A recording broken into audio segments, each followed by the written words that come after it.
नर्मदे हर। आओ चले मानसिक नर्मदा परिक्रमा में। आज हम आगे तो निकले हैं। शिव कोठी एक रोटी आश्रम से आगे निकल के हम धीरे धीरे जा रहे हैं मोरटक्का की तरफ। मोरटक्का पे नर्मदा मैया का पुल है, जहाँ एक तरफ बड़वाह और दूसरी तरफ मोरटक्का। मोरटक्का में हम निवास करेंगे भक्तराज आश्रम में। भक्तराज महाराज जी ने नर्मदा मैया की सेवा की, परिक्रमा की, और उन्हीं के नाम से मोरटक्का में भक्तराज आश्रम भी है। मोरटक्का में और भी आश्रम हैं, उनके बारे में भी बताऊंगी। यहाँ पर परमहंस आश्रम, शिव मंदिर, राम मंदिर और धर्मशाला भी है। हम चाहे जहाँ रुक सकते हैं। हम आज का दिन यहीं पे समाप्त करके कल आगे की तरफ निकलेंगे। आज की हमारी यात्रा, क्योंकि हमारा पहला दिन है, इसलिए आज की हमारी यात्रा करीब करीब 15-16 किलोमीटर की रही होगी। हाँ, हम में से जो लोग नर्मदा जी के किनारे किनारे से आए हैं, उनकी यात्रा थोड़ी कठिन रही होगी। और हम में से जो लोग रोड से आए हैं, यहाँ एमपी में ना एक अलग बात प्रचार है, रोड से आना या किनारा मार्ग छोड़कर रास्ता मार्ग पकड़ना। इसको यहाँ हिंदी में क्या कहते हैं पता है? रोडे रोड। जैसे हम किनारे किनारे कहते हैं, तो जो रोडे रोड आए हैं उनकी यात्रा थोड़ी सी आसान रही है किनारा मार्ग से। आज क्योंकि हमारा परिक्रमा का, मानसिक परिक्रमा का पहला ही दिन है, तो शायद हम थोड़े थके हैं। शायद हम अभी नए परिक्रमावासी हैं और इसलिए हमें कुछ चीज़ें मालूम नहीं हैं। जैसे मुझे नर्मदे हर बोलते हैं ये तो मालूम था, लेकिन नर्मदे हर ये हर ताले की चाबी है ये नहीं पता था। पहले दिन के अनुभव में मैंने आपको लेले काका का अनुभव बताया था। ऐसे ही एक और अनुभव बताती हूँ। हम चल रहे थे, चलने में हमने शुरुआत संकल्प के बाद थोड़ी लेट ही की थी, और हम चल रहे थे तो चलते चलते पानी की बोतल ख़त्म हो गई। और अब क्या करें, पानी प्यास तो लग रही थी, क्योंकि अक्टूबर हीट अभी ख़त्म नहीं हुई थी। महीना तो नवंबर का था, लेकिन अभी भी जो विश्वामित्री उन्हारा कहते हैं ना हम लोग, जो अक्टूबर हीट कहते हैं, वो अभी भी गर्म लगी रही थी। तो पानी ख़त्म हो चुका था। अब पानी कहाँ से लिया जाए? रास्ते में चलते चलते हम देख रहे थे कहीं कोई नल मिलता है क्या, लेकिन कहीं कोई नल नहीं मिला। अब देखो शुरुआत कैसे होती है, अहंकार टूटने की शुरुआत। या हमें तो पता ही नहीं होता कि हमारे अंदर अहंकार कैसा है और किस तरह से कूट कूट के भरा हुआ है। सीधी सी बात है, प्यास लग रही है, पानी चाहिए, सामने कोई नल नहीं दिख रहा है तो मांग लो। इतनी आसान बात है, लेकिन मन में ही नहीं आया। हमें शहरों में कभी भी किसी से कोई चीज़ मांग कर खाने की या मांग कर पीने की आदत ही नहीं है, क्योंकि एक झूठा सा अहंकार मन में इस तरह से भरा है, मैं क्यों मांगू, मैं खरीद के पी सकती हूँ, मैं मांगूंगी तो शायद छोटी हो जाऊंगी। ये हम सोचते नहीं हैं, लेकिन ये हमारे मन के अंतःपटल पर मानो लिखा गया है, मांगना नहीं किसी से। बचपन से हम यही सुनते आए हैं कि किसी से मांगना नहीं, और शायद इसीलिए किसी को कोई भी चीज़ मांगने से हम छोटा महसूस करते होंगे। ये इतना भिड़ा हुआ है मन में कि बहुत प्यास लगने के बावजूद भी हमने पानी मांगा नहीं। और नर्मदे हर बोला नहीं, क्योंकि नर्मदे हर बोलना इतना ज़रूरी है और नर्मदे हर जादुई कार्य करता है माँ नर्मदा आपके साथ चलती है और नर्मदे हर पुकारना, माँ नर्मदा को पुकारना होता है। समझना बहुत आसान है, लेकिन उस तरह से उसे इम्प्लीमेंट करना थोड़ा समय लगा। तो हुआ ये कि प्यास लगी थी और हम रास्ते से चल रहे थे, तो पीछे से एक दूध वाला हमें लगा। वो उसके पास दूध की जैसी भरनियाँ होती है वैसी भरनियाँ थी, और उसने हमें नर्मदेहर किया, फिर हमने नर्मदेहर किया। तो उसने बोला, माता जी छाछ पाओगे? अब प्यास लगी है, छाछ ठंडी ठंडी, इतनी गर्मी में, वाह वाह वाह वाह। हमारी बोतलें भी खाली थी, हमने एक बोतल दे दी, उसने छाछ भर के दी, हमने थोड़ी थोड़ी पी ली, बोतल खाली हो गई। हम 3 लोग थे, तो उसने बोला लाओ आपकी बोतल भर देता हूँ। अब उसने बोतल भी भर दी, और हमने उसे पूछा भैया कितने पैसे? अहंकार देखो। हाँ, हमने उससे पूछा भैया कितने पैसे? उसने कहा माता जी पाप करवाओगी क्या? परिक्रमा वासियों से पैसे लूँगा? नहीं नहीं। उसने हमें हमारी बोतलें भर के छाछ दी, उसने हमें घर भी बुलाया, लेकिन उसका घर कहीं गांव में था, आगे पहुंचना था। तो हमने कहा नहीं भैया हम नहीं आ पाएंगे। अहंकार देखिए। पहले दिन जब लोग मुझे पूछते हैं ना कि आपको परिक्रमा के बाद क्या फ़र्क महसूस हुआ, देखिए मैं अपने मुंह से बताऊंगी अलग होगा, लोग अनुभव करेंगे अलग होगा, लेकिन क्योंकि हम इस मानसिक नर्मदा परिक्रमा में हैं, तो मुझ में अपने आप में क्या बदलाव दिखता है ये भी इस परिक्रमा से पता चल जाता है। तो हमने उसे नहीं बोला और हम आगे चल दिए। फिर हम सोचने लगे, जब मैं चल रही थी तब मैं सोच रही थी, मैंने खुद नर्मदेहर नहीं बोला, बोलना चाहिए था। मैंने बिना मांगे मैंने पानी की चाह रखी, मुझे मिला छाछ। अब ये तो है, ठीक है, ये तो है, लेकिन मुझे मांगना नहीं था और वो भी मुझे बिना मांगे दिया गया। इसका मतलब ये है कि कहीं ना कहीं मुझे ये समझाया गया कि अहंकार बहुत है, अब तो मैं दे रही हूँ, सीखो, इसे तोड़ना सीखो। जब हम भक्तराज महाराज आश्रम पहुँचे तो हमारे पास ढेर सारा छाछ था, हमारी तीनों की बोतलें छाछ से भरी हुई थी, और वो छाछ अब क्या करेंगे, कल तक तो वैसे भी खराब हो जाएगा, तो चलो इसकी कड़ी बना लेते हैं, सभी परिक्रमावासी पा लेंगे।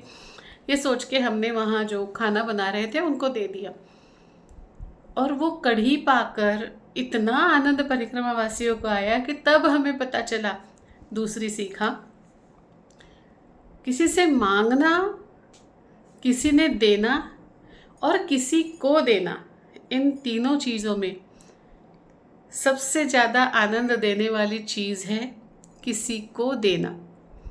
जितना आनंद हमें छाछ पाकर आया था, उससे कई ज़्यादा आनंद हमें छाछ देकर आया।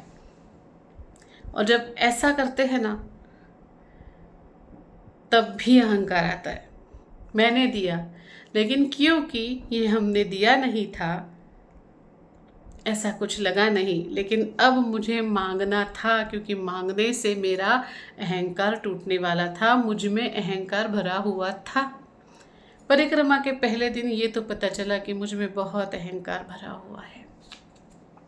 ठीक है, अब परिक्रमा का पहला दिन ज़्यादा कुछ पता नहीं था, पूजा पाठ करके एक रोटी आश्रम में चितय मैया जी से मुलाकात हुई थी। एक रोटी आश्रम में नहीं, भक्तराज आश्रम में चितय मैया से मुलाकात हुई थी। उन्होंने भी कई सारी चीज़ें बताई थी, और उन्होंने हमें दूसरे दिन सुबह दूध वाली चाय पिलाई।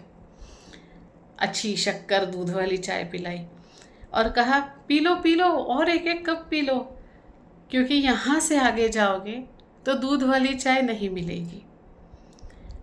क्षेत्र जो है नहीं मिलता है, दूध हर जगह मिलेगा ऐसा ज़रूरी नहीं है, तो यहाँ से काली चाय पीनी पड़ेगी। तो देखिए ना, पहले दिन नर्मदा मैया ने गर्मी में छाछ दिया, दूसरे दिन ठंडी में सुबह सुबह जो हल्की ठंड रहती है उसमें गरम गरम दूध वाली चाय दी, और एक तरह से लेले काका जी से मुलाकात करवाई, और एक तरह से ये बता दिया कि मुझे आवाज़ दो, मैं तुम्हारे साथ चल रही हूँ, मुझे आवाज़ दो तो मैं तुम्हारी ज़रूरतें पूरी करूँगी। एक बार फिर से कहती हूँ, ज़रूरतें का मतलब ये नहीं कि मुझे क्या चाहिए, बिल्कुल नहीं। वो इच्छा होती है, वो इच्छा होती है। मुझे एक चीज़ चाहिए, जब ये मेरा मन कहता है तो वो इच्छा हो जाती है, और एक कोई चीज़ के बिना मेरा रोज़मर्रा का जीना मुश्किल हो जाता है, वो ज़रूरत होती है। अन्न वस्त्र निवारा ये ज़रूरतें हैं, लेकिन अन्न में रुचिपूर्ण पदार्थ, ये चाहिए वो चाहिए, वो इच्छा है। पहले ही दिन ज़रूरत और इच्छा, ये दोनों के बीच का अंतर पता चला, और ये भी पता चला कि माँ नर्मदा आपकी इच्छाएं पूरी करे ना करे, ज़रूरतें पूरी ज़रूर करेगी। और धीरे धीरे आगे जाकर हमें जो प्रवास करना है और जो प्रयास करना है वो यही है कि इच्छाएं बाजू में रख दो, ज़रूरतें मैया पर छोड़ दो। खैर, ये पहले दिन नहीं समझा मुझे, इसके लिए मुझे पूरी परिक्रमा करनी पड़ी। समझ में तो आया था, लेकिन अब मुझे नहीं पता कि ये कितना भीतर तक गया है, क्योंकि रोज़ एक नया दिन होता है, रोज़ एक नई शुरुआत होती है, और रोज़ एक नया लेसन भी मिलता है। दूसरे दिन हम सुबह उठे और अब मैया जी के किनारे किनारे से आगे जाने लगे। आगे जाते समय जो पुल मैंने बताया था उसके बाजू से ऐसा नीचे से रास्ता आता है, और बड़ियाली, टोकसर, कांकरिया ये गांव पड़ते हैं। बड़ियाली गांव में क्या हुआ, मैंने जूते पहन के परिक्रमा की थी, और जूते पहन के मैंने मेरे पिताजी के जूते पहने थे, क्योंकि उनको परिक्रमा करने की बड़ी इच्छा थी। तो मैंने उनको कहा था, बाबूजी मैं आपके जूते पहन के जाती हूँ, मेरे आने के बाद आप वो पहन लेना, तो आपको एक तरह से ऐसा लगेगा कि मैं उन जूतों में पैर रख रहा हूँ जिन जूतों ने परिक्रमा की है। मेरी भावना ऐसी थी। और हुआ ये कि बड़ियाली के पास थोड़ा सा रेत वाला सारा वो रास्ता था, कच्चा रास्ता था, और दूसरा दिन हाँ परिक्रमा का, और मेरे जूते फट गए। एक जूता मेरा पूरी तरह से फट गया, मतलब नीचे का नीचे और ऊपर का ऊपर रह गया। अब उसमें रेत जाने लगी। अब जूते निकाल कर ही चलना पड़ा। फिर मन में ख्याल आया, शायद माता जी चाहती है कि मैं बिना जूतों चप्पल की परिक्रमा करूं, और मैं बिना जूते चप्पल लेकर के चलने लगी। साथ में सुरेखा आई थी, लेकिन गर्मी इतनी थी कि रेत बहुत गर्म हो रही थी और बहुत चटके लग रहे थे। अब तो समझ में कुछ नहीं आता था, दूसरा ही दिन था, नई परिक्रमा वासी थी, लेकिन इतने जल्दी परिक्रमा में जाने के बाद चीज़ें बदल जाती है ना, कि हमें ही समझ में नहीं आता कि हो क्या रहा है। अच्छे महंगे जूते थे, केचुआ कंपनी के, मतलब कम से कम 4-5 हज़ार के रहे होंगे। तो वो जूते पहन के मैं जा रही थी, जूते टूट गए, अब उसको सिलवाना पड़ेगा। तो सिलवाने के लिए मैंने फिर आजू बाजू में दुकान वगैरह थे, उनसे पूछा कि यहाँ पे कोई मोची है जो जूते सिलता है? तो बोले नहीं, यहाँ पे तो नहीं है। फिर वहाँ उसकी दुकान में फेविक्विक आता है, वो फेविक्विक फेविक्विक लिया और उससे जूते चिपकाने लगे। थोड़ा सा चिपका और उतने में क्या हुआ, एक आदमी आया और जो मेरा फटा हुआ जूता था ना, वो खींच के उठा करके लेकर भाग गया। वो लेकर एक ही जूता। अब मैं अगर पहले वाली मैं होती या कुछ असर मुझ पर नहीं हुआ होता, बहुत ही प्रामाणिकता के साथ बता रही हूँ, तो शायद मैं उसे कहती, ए चोर चोर भागा, मेरा जूता लेके भागा, पकड़ो, ऐसा कुछ। मैंने चिल्लाया, मैंने बोला ओ भाई रुको। लेकिन उसके बाद मैंने क्या बोला, अरे एक जूता लेकर क्या करोगे, दूसरा तो ले जाओ, सुधार के पहन लेना। हाँ, ये मैंने कहा था। ये जब कह दिया, उसके बाद मैं सोचने लगी कि क्या ये मैंने बोला। फिर पता चला ये मेरा क्रेडिट नहीं है, ये नर्मदा मैया ऐसे बदलाव धीरे धीरे ले आती है। उसके बाद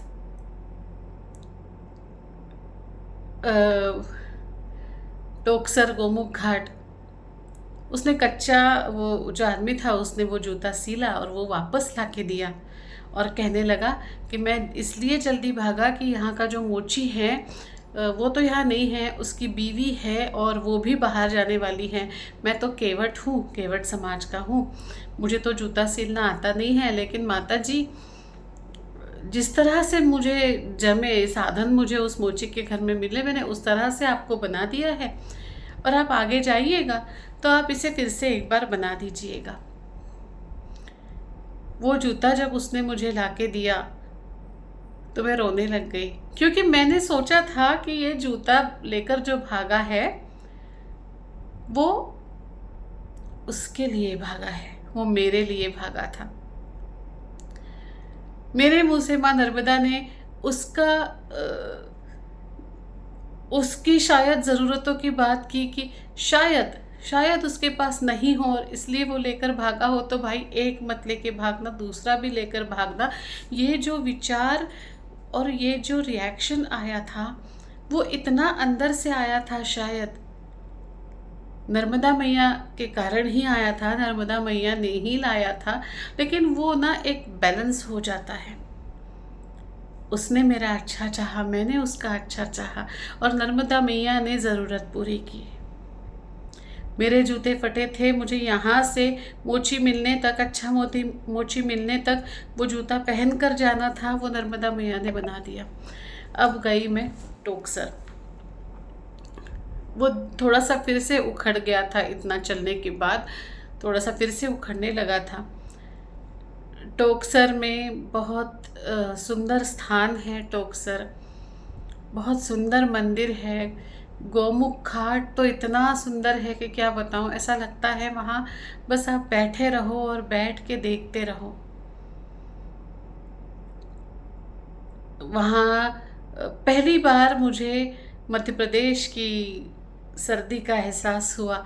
काफ़ी ठंड लग रही थी। स्लीपिंग बैग तो थी मेरे पास, पर उसके बावजूद ठंड लग रही थी। शाम को भोजन प्रसादी, बहुत सुंदर भोजन प्रसादी व्यवस्था, वाकई में बहुत सुंदर सुविधा वहाँ पे दी जाती है परिक्रमावासियों के लिए।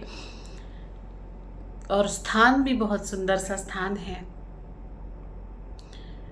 मंदिरों के दर्शन लेते हुए हम बड़ी सी धर्मशाला है वहाँ पे हमने आसन लगाए।